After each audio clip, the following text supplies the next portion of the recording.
In this tutorial, we are going to be covering maps in JavaScript, so let's dive in. So maps in JavaScript are pretty similar with objects because we store keys and value pairs as element inside our map. But unlike of an object, a map can contain functions and objects as keys in it. So first I'm going to be declaring a variable, let's say m, and after that to create a map, you have to use the new keyword and after that the map constructor. So now we have a empty map, and if we try to log this to the console, let's see what we get.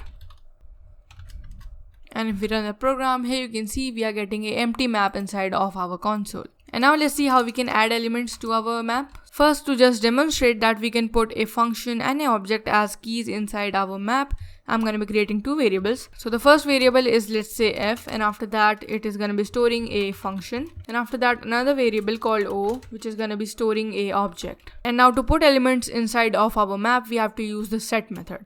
So the name of our map, which is m, and then dot set. Inside these round brackets, we have to put key and value pairs. So the key would be the f variable, which is our function, and the value is, let's say, just a string. And after that, I'm going to be putting another value, and this time the key would be o, which is our object, and again, let's say the value is a string. And if we run the program, here you can see we are getting our map inside our console. So we are totally allowed to put functions and object as keys inside our map, whereas when we are using a object, we can't do that. Alright. And now let's see how we can get elements from our map. So for that, we have a couple of methods. So the first method is the get method. So the get method is used to get a particular value from our map. To get that value, we have to put the key of that value inside these round brackets. So let's say f, and now I will get the value corresponding to this key f, and if we run the program, here you can see we are getting function because this string right here is the value corresponding to this key. And I can do the same thing for o, and now I will get the value corresponding to the o key, and we are getting object because this string right here is the value corresponding to this o key. And now if you want to get all the values from your map, you can do that by using the values method. And if we run the program, here you can see we are getting all the values from our map. And we can do the same thing for keys as well. So we can use a method called keys, and now we will get all the keys from our map inside the console. So we are getting a function and an object, which are the keys in our map. Alright. And now I want to talk about the size property of a map. So the size property is used to get the size of our map. So if we run the program now, we will get an integer. So we are getting 2 in the console, because the size of our map is 2. So the size of the map is determined by the number of unique values in it. So in this case, we have 2 unique values, so we will get 2 in the console. If we try to duplicate a value inside of our map, let's see what we get. And if we run the program, we are again getting 2 because we can't have duplicate values inside our map. And if you have them, it would be excluded. And now let's see how we can remove elements. So for that, we have two methods. So the first method is the clear method. So the clear method is used to clear or delete all the elements from your map. So first I'm going to be logging my map without clearing anything.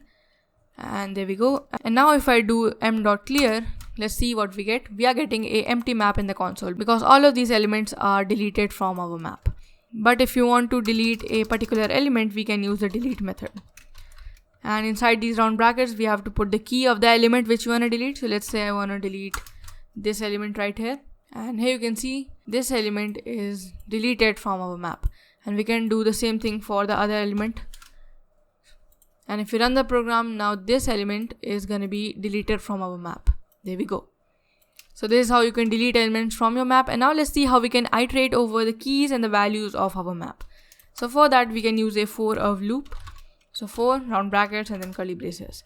Inside these round brackets, we have to declare an array of 2 variables because we want to iterate over the keys and the values of our map. So let's say key, and after that value, and after that the special keyword of, and then our iterable object, which is a map in this case. So now this key variable is going to be iterating over the keys of our map, and this value variable is going to be iterating over the values of our map. So simply we are going to be logging these 2 variables in the console. So the first variable would be key, and after that value. But in between, I'm going to be concatenating a string to make the output a little bit more readable.